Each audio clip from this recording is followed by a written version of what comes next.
Converso en esta oportunidad con la profesora Ninali Santa María, abogado en ejercicio, docente universitaria, tópicos relacionados con el ambiente judicial que vive el país, no solamente con la medida del TSJ interpuesta ante la Asamblea Nacional, sino también la ley de amnistía que ha presentado el bloque opositor en la Asamblea, igualmente el decreto de estado de emergencia que ha dado a conocer el Ejecutivo Nacional a través de sus voceros, incluyendo el propio presidente de la República. Y hay contraposición en relación, por ejemplo, con el decreto de que trae consigo inseguridad jurídica, pero estos aspectos los vamos a abordar con nuestra invitada a través de telered.tv. Profesora Santa María, la raíz de todo, quisiera brevemente iniciar esta entrevista con la decisión del TSJ. Ya está más que evidente, bueno, lo que asumió la plenaria de la Asamblea Nacional, pero hay personas que sostienen que eso va a traer luego otras medidas. Se han observado ya nuevas imputaciones. ¿Cree usted que esta crisis judicial que se vivió, que fue solventada incluso por la Asamblea Nacional de manera inteligente políticamente, pudiese de nuevo repetirse con estas imputaciones que se han recibido ya oficialmente en el máximo organismo judicial del país? Fíjese, yo quiero que empecemos precisamente hablando de algo que se llama poder originario y poder derivado, para entender el rol de la Asamblea y el rol del Poder Judicial como órganos del poder público. El poder originario parte del voto. Los electores elegimos parlamentarios y miembros a la Cámara Municipal. Eso se denomina el legislador patrio. Desde un miembro de una Cámara llamado concejal a los parlamentarios que están en el Consejo Legislativo y aquellos que en el Poder Nacional integran la Asamblea. Aunado a esto, los electores escogemos el Poder Ejecutivo, o sea, alcalde, gobernadores y presidentes de la República. Cuando hablamos de esto es el poder originario, que parte del poder supremo de cualquier estado, que es el pueblo. El pueblo, en el ejercicio político del voto, elige. ¿A quién elige? Al Parlamento y elige al Ejecutivo. Entonces, sobre esta base, luego el Parlamento elige el poder derivado, designa el poder derivado. ¿Quién elige el poder moral? ¿Quién elige el poder electoral? Y quien elige el poder judicial es la Asamblea Nacional. En forma alguna, no puede nunca un poder derivado del originario usurpar sus funciones y estar por encima de él. ¿Qué ha hecho el TSJ al admitir esta solicitud y al proveerla favorablemente? Ciertamente un descalabro jurídico, ciertamente es un tema de una aberración jurídica que ha sido denunciada por la Academia de Ciencias Jurídicas y Políticas de Venezuela y por los colegios y federaciones de abogados. En el entendido de que ciertamente estamos hablando de los individuos que en el conocimiento técnico del derecho tienen la mayor bagaje de experiencia y la suma del talento.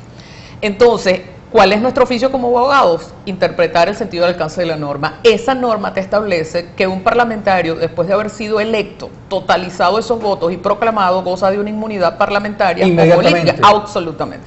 Dada la proclamación, el Tribunal Supremo inobservó, violentó la Constitución y las leyes, transgredió el derecho del poder originario que designó a esos funcionarios para que legislen en el Poder Nacional, Asamblea Nacional. La lógica jurídica hubiese implicado, por ejemplo, dejar a los diputados mientras se investiga si hubo irregularidad en la vía natural era el CNE de vacaciones, el CNE al cual había que recurrir en sede administrativa y por vía administrativa a denunciarlo conducente.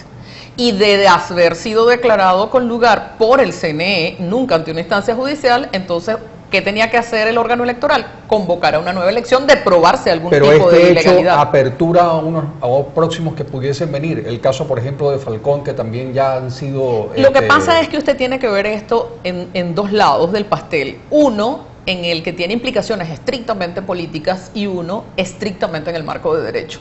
Y no necesariamente van tomados de la mano. En el estricto marco judicial, en el de derecho. En el estricto marco de derecho, el Poder Judicial ha violentado el Estado de Derecho. Los magistrados que suscribieron esa decisión tienen que atenerse a las consecuencias de haber violentado la Constitución y las leyes. Pero no es menos cierto que la responsabilidad política de nuestros parlamentarios, que incluso intuyendo todo lo que es la arbitrariedad del poder, no en días, sino en 17 años, políticamente hablando también le dicen al electorado y le dicen a sus parlamentarios, somos 112, eso no es negociable, y el día de la instalación de la Asamblea hay unos papelitos, somos 112. Y luego al día siguiente somos 112, pero siempre se cuidaron de que firmaran 109. Tanto el libro de asistencia, todo lo que fue votación. ¿Para qué? Para evitar lo que luego posteriormente ocurrió, que era en un recurso posterior invocar que la directiva era írrita y las decisiones emanadas de esa directiva del Parlamento instalado también lo eran. Y resulta que no lo eran porque esos diputados que fueron suspendidos por la decisión de la sala, ciertamente a pesar de haber concurrido y de haber estado, nunca firmaron ni votaron. En consecuencia, entonces no hay ninguna nulidad. La comisión que está investigando el nombramiento de esos nuevos magistrados por parte de la Asamblea Nacional, si ellos derivan que fue completamente ilegal, que no cumplieron los lapsos establecidos de acuerdo al ordenamiento jurídico, ¿qué va a suceder? ¿El TSJ tiene que admitir esa decisión que va a tomar la Asamblea? Hay una situación de autotutela. ¿Qué significa? Que el mismo órgano que eligió los magistrados, violentando la ley y el procedimiento de elección, porque si bien es cierto la Asamblea es el órgano facultado para elegir a los magistrados, no es menos cierto que el procedimiento con el que se eligió está viciado de nulidad. ¿Por qué está viciado de nulidad? Porque hubo magistrados que en ese momento eran parlamentarios y que votaron por sí mismos y se eligieron a sí mismos, cuando la ley expresamente establece que no puede haber militancia política de un miembro del Poder Judicial. Por nombrar es solo una arista, y luego entonces todo lo que fue la convocatoria y todo lo que fue revisión de currículum y todo lo que fue la situación de impugnaciones y todo lo que tiene que ver con la interpelación natural para que usted pueda de verdad designar un magistrado, eso no se cumplió. Que les vuelvo a decir nuevamente que este tren va a ir corriendo en dos rieles. El riel del estricto derecho, que no se va a apartar por ningún lado, porque ya de 24 colegios de abogados de Venezuela, 20 han constituido formalmente, junto con lo que se denomina bloque constitucional, la defensa no de un episodio ni de un acontecimiento, porque este es un año que va a correr ciertamente entre idas y venidas a un tribunal, pero paulatinamente usted no puede detener la agenda del país.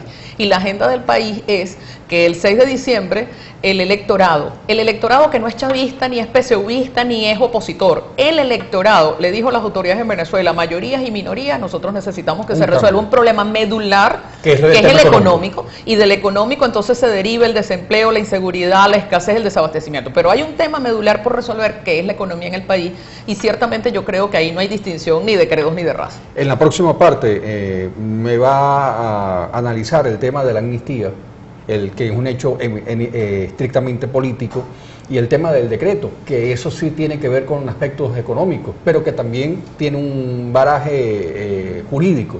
Estamos conversando en el día de hoy con la doctora Santa María, profesora docente de la Universidad Santa María en el núcleo Anzoátegui de nuestro país. Ya venimos con más información, segunda parte del programa.